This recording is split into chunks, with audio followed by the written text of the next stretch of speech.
Assalamualaikum warahmatullahi wabarakatuh.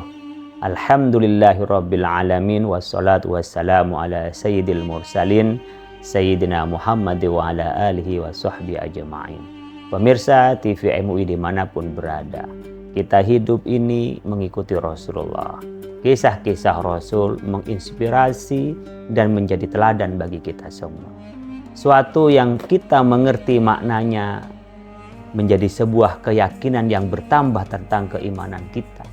Tapi andaikan tidak tahu apa rahasianya, cukup kita percaya bahwa apa yang disampaikan Nabi adalah kebaikan. Pada suatu saat Rasulullah SAW berjalan di kota Al-Ula. Di situ sebelah utara sekitar 300 meter dari kota Ula dan 500 km dari Madinah sebelah utara ada namanya Madain Sholeh atau Higra atau Hijr. Ini dulu tempat adalah kaum Samud, di mana kaum Samud ini diceritakan dalam Al-Quran kaum yang kuat membangun peradaban. Madain Sholeh atau Hijr al-Higra kita nyebutnya oleh UNESCO tahun 2008 ditetapkan sebagai warisan dunia. Kita sering menyebutnya dengan cagar budaya, di mana ini warisan peradaban ini yang harus dipelihara.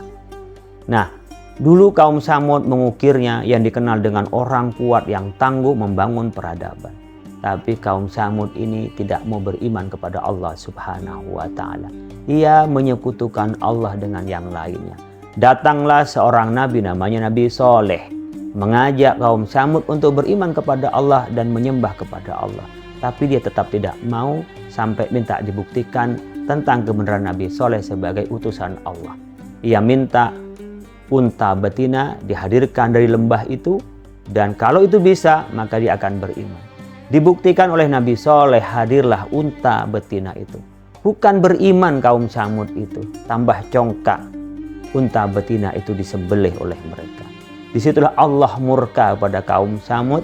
Ia membangun peradaban kejayaan tetapi tidak beriman kepada Allah Subhanahu wa Ta'ala. Allah menurunkan gempa bumi dan semuanya adalah di situ ditelan bumi dan mereka dimusnahkan oleh Allah Subhanahu wa Ta'ala.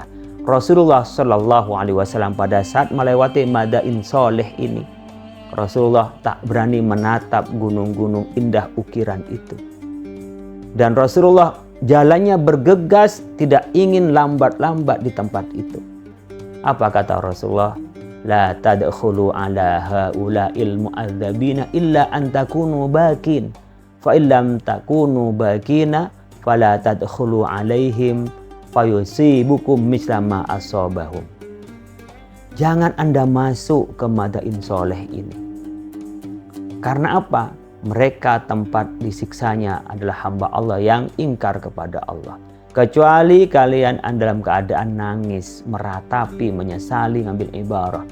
Tapi kalau Anda tidak mampu untuk menangis ketika masuk ke Madain Sholeh, maka jangan masuklah, khawatir nanti Anda kena musibah sebagaimana terkena pada musibah mereka itu. Kita sekarang menyaksikan ternyata Madain Sholeh sudah dibuka. Bahkan mungkin orang yang berwisata ke sana. Saya secara pribadi iman dengan sabda Nabi, tidak berani datang ke sana. Ulama salaf sepakat bahwa kita tidak boleh datang ke Madain Sholeh ini karena dilarang oleh Rasulullah.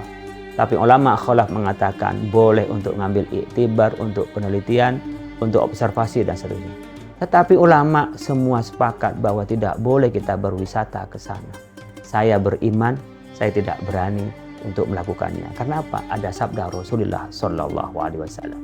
Inilah iktibar bagi kita untuk membangun kehidupan ini. Peradaban ini jangan congkak merasa sudah paling berkuasa. Allah lah yang maha kuasa. Dalam sejarah gempa bumi, sejarah fenomena alam seperti angin, topan, banjir, itu rata-rata bukan karena semata-mata fenomena alam, hukum kausalitas, karena nggak ada kebun dan seterusnya. Tapi rata-rata lebih banyak karena penghuninya yang memimpinnya tidak beriman kepada Allah Subhanahu wa Ta'ala.